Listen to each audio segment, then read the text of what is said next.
So what's been the reaction to President Trump's federal takeover of police in Washington, D.C.? Well, Ros, as is always the case in Trump's America, it very much depends on who we're talking about.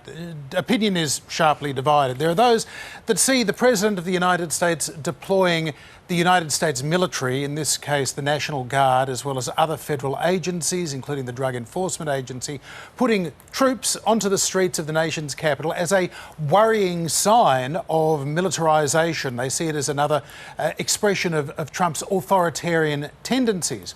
Others see this as a long overdue intervention where the federal government, which has significant powers in Washington, D.C., a little bit like in Australia, where the federal government was able to launch the Northern Territory emergency intervention, President Trump was able to declare an emergency in Washington, D.C., say crime is out of control and we're going to send the federal forces in to quell that wave of crime. Now, statisticians, crime experts say, in fact, there is no wave of crime. Violent crime is down 30% this year, but there have been some high-profile crimes committed in Washington, D.C., including a fairly well-known staffer on the Department of Government Efficiency, DOGE, previously headed by Elon Musk, a 19-year-old man who was out on a date, 3 o'clock in the morning. He was badly beaten and his car was stolen from him by a gang of youths.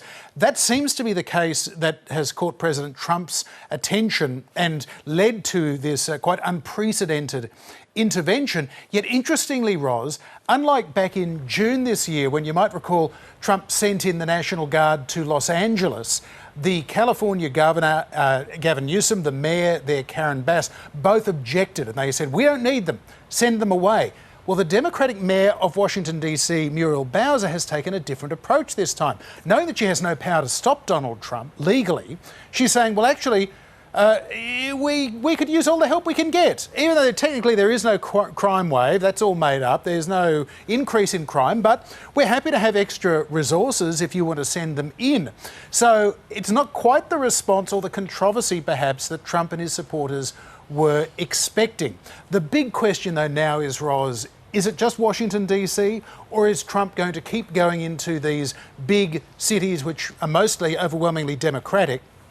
Is he going to go into New York? Is he going to go into Chicago, Los Angeles again, other big cities, and put soldiers on the streets of America's towns? That is the concern. Others say, you know what, this is just Trump playing toy soldiers again. He wants to beautify Washington, D.C. by repaving the roads, filling in the potholes, reseeding all the lawns so they look nice, cleaning some of the capital's white buildings so they're whiter than ever, and that putting military on the streets just makes him feel powerful. Let him have that. So, again, opinion sharply divided as to what this means.